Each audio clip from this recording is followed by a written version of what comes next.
A very good morning to all of you. Today we are going to continue our next experiment number 8.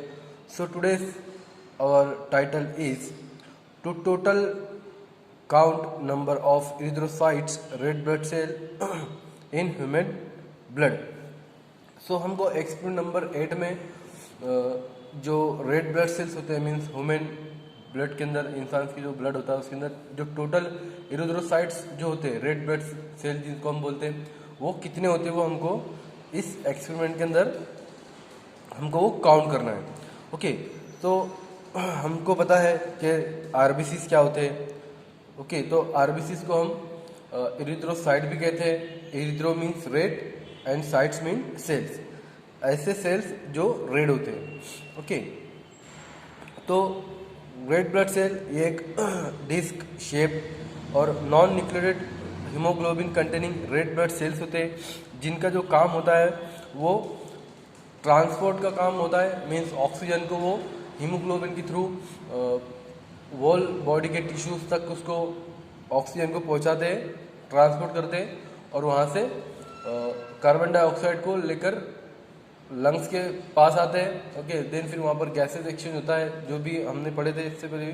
Okay, तो functions होता है blood का कि वो oxygen को और CO2 को ट्रांसपोर्ट करने का काम करता है। ओके, बट इसकी जो लाइफ स्पैन जो होती है वो 120 डेज की होती है, जैसे कि हमने इसको लेक्चर में ऑलरेडी डिस्कस कर चुका है। ओके, सो हमको इस एक्सपेरिमेंट में जो रेड ब्लड सेल्स है जिसको इरिथ्रोसाइट्स हम बोलते हैं, जिसको कॉर्पल्स भी बोलते हैं, जो कि सॉलिड मटेरियल होता है हमारे ब्लड्स का।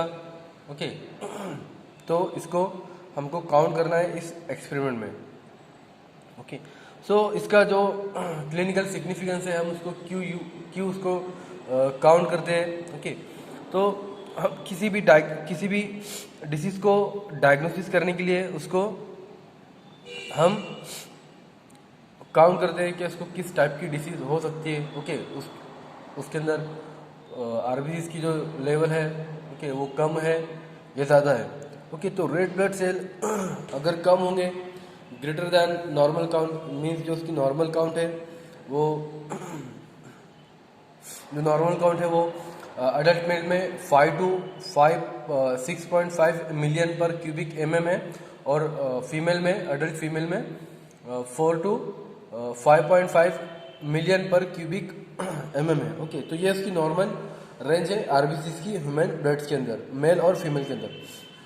ओके, तो रेड ब्लड सेल्स अगर ग्रेटर दैन नॉर्मल काउंट के अगर वो कम होते हैं, जैसे कि इसकी जो नॉर्मल काउंट है उससे अगर कम होते हैं तो उसको हम बोलते हैं एनीमिया। ओके, जिसके अंदर रेड ब्लड सेल्स कम हो गए तो उसको वो डिसीज को हम क्या बोलते हैं, एनीमिया। जिसके अंदर आरबीसीज कम हो गए जिसकी वजह से हीमोग्लोबिन भी कम होता है। ओके, सो उसके अंदर एनीमिया के अंदर ऑक्सीजन की जो डिमांड है ओके ऑक्सीजन सप्लाई कम हो जाता है आरबीसीज कम होने की वजह से। ओके, बट जो ग्रेटर दैन नॉर्मल काउंट है ओके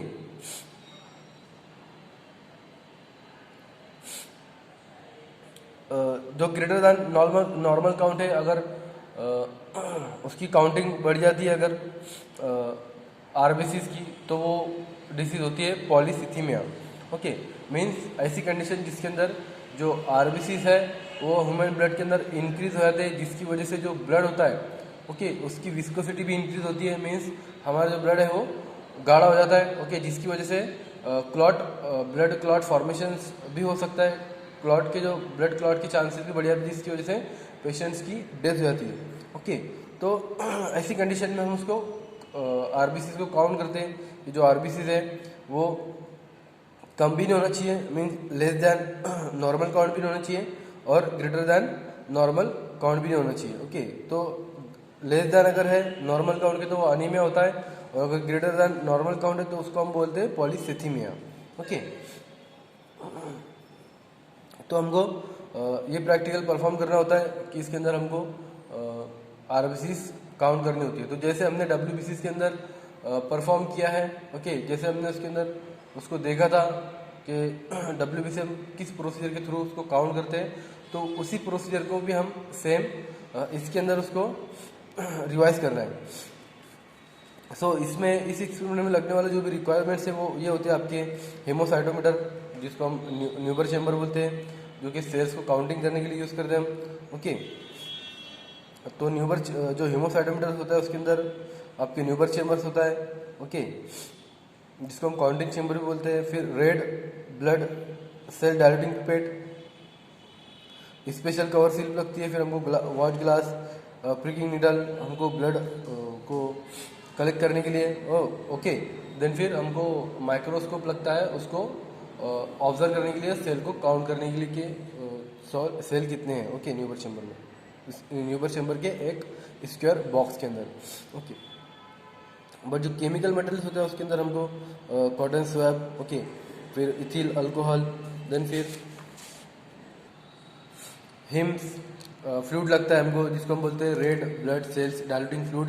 ओके, ये रेड ब्लड को डायल्यूट करने के लिए हम यूज़ करते हैं। जैसे कि हमने WBC के अंदर ग्लाइसिल एसिटिक एसिड और जेंटेन वायलेट को यूज़ किया था WBC को डायल्यूट करने के लिए। तो उसी तरह हमको भी रेड ब्लड सेल को डायल्यूट करने के लिए हिम्स फ्लूइड यूज़ करना होता है, जिसका कंपोजिशन होता है जो सोडियम क्लोराइड होता है उसके अंदर 0.5 ग्राम, वो आइसोटोनिसिटी के लिए हम यूज़ करते हैं। सोडियम सल्फेट जो होता है वो एज अ एंटी कोगुलेंट के, हमारा जो भी ब्लड है वो कोगुलेट ना हो पाए उसके लिए हम यूज़ करते हैं उसको।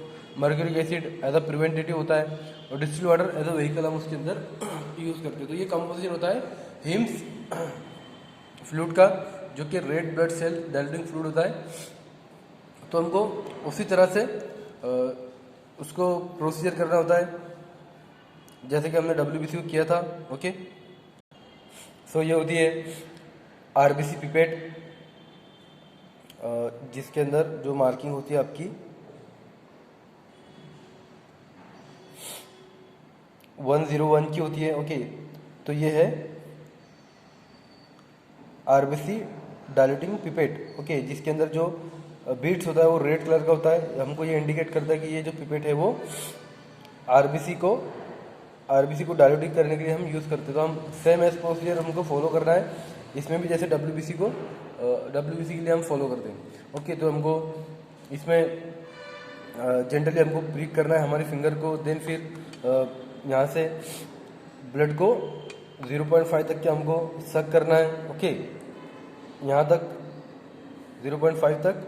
ओके, देन फिर उसके आगे हमको 101 का जो पॉइंट है, ओके, आपका 101 का जो पॉइंट है, ओके, यहाँ तक कि हमको हिम्स फ्लूइड उसको डाइल्यूट करना होता है। देन फिर उसको अच्छे से ऐसे मिक्स करना होता है कि वो इजीली उसके अंदर मिक्स हो जाए। ओके, देन फिर जो स्लाइड होती है माइक्रोस्कोप की, वहाँ पर कवर स्लिप जो न्यूबर चेम्बर होता है उस पर स्लाइड रख के हमको 1 ड्रॉप इसका वहाँ पर पुट करना होता है। देन फिर उसको माइक्रोस्कोप में ऑब्जर्व करना होता है। ओके, तो जैसे कि हमने WBC का जो प्रैक्टिकल था हमारा, उसमें हमने उसको ऑब्जर्व किए थे। तो उसके जो 4 पार्ट्स होते हैं, जैसे कि ये, ओके, तो ये पूरा न्यूबर चेम्बर का आपका होता है वन साइड का, और नीचे जो होता है उसका दूसरी साइड का होता है। ओके, तो ये जो उसका बॉक्स होते हैं, स्क्वायर बॉक्स, ये WBC के लिए होते हैं, और ये जो बॉक्स होते हैं ये RBC को काउंटिंग करने के लिए हम यूज़ करते हैं। ओके, तो ये है आपका न्यूबर चेम्बर। ओके, एक साइड इधर होती है उसकी और दूसरी साइड इधर होती है काउंटिंग चेम्बर की। ओके, जिसके अंदर WBC और RBC दोनों के चेम्बर स्क्वायर चेम्बर होते हैं। जब भी हम न्यूबर चेम्बर को माइक्रोस्कोप में ऑब्जर्व करते हैं, ओके, रेड ब्लड सेल जब भी हम काउंट करते हैं तो हमको इस तरह का वो शो होता है, दिखता है। तो उसकी जो बॉक्स होते हैं, ओके, जैसे ये सिंगल एक बॉक्स है, ये सिंगल एक बॉक्स है। ओके, तो उसमें जितने भी सेल्स होते हैं यहाँ पर शो हो रहा है। ओके, तो जितने भी सेल्स होते हैं, ओके, उसको हमको काउंट करना होता है 1 बाय 1। ये जो स्क्वायर है 1 स्क्वायर बॉक्स। ओके, तो उसकी जो लाइनिंग होती है, मीन्स ये वाली लाइन और ये वाली, ओके, मीन्स अपर की और ये साइड की लाइन जो होती है उसकी सेल्स हमको काउंट नहीं करना होता है, बट ये साइड की जो सेल्स होते हैं हम इसको काउंट कर सकते हैं, या तो फिर इसका अल्टर भी कर सकते हैं। मीन्स इधर की साइड हम काउंट कर सकते हैं सेल, या तो फिर इधर की सेल हम काउंट कर सकते हैं।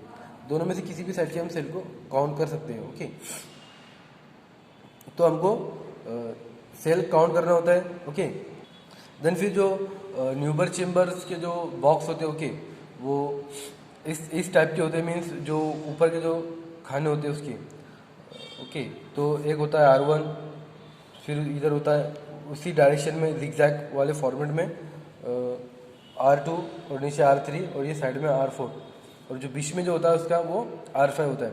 ओके, तो जो भी स्क्वायर्स होता है उसका जो बॉक्स होता है उसके अंदर जो भी एक सिंगल बॉक्स होता है उसके अंदर कितने सेल्स है, ओके, वो हमको टोटल काउंट करके उसकी नंबरिंग हमको लिखनी होती है, जहाँ पर जैसे कि यहाँ पर लिखा गया है। ओके, तो जो एक स्क्वायर बॉक्स है, स्मॉलेस्ट स्क्वायर बॉक्स है, ओके, तो उसमें कितने सेल है, तो वहाँ पर काउंट है कि वहाँ पर लिखा हुआ है कि वहाँ पे 8 सेल थे, टोटल 8 सेल काउंट हुए वहाँ पर, तो 8 सेल वहाँ पर लिखा गया है। ओके ओके, तो ऐसे करके इसको भी टोटल फिल करना होता है आरबीसी काउंट करके। ओके, देन फिर आरबीसी काउंट करने के बाद हमको ये करना होता है कि टोटल जो स्क्वायर बॉक्स है, ओके, उसके अंदर कितने टोटल सेल्स है, तो उसकी भी हमको इक्वल कर लेना होती है।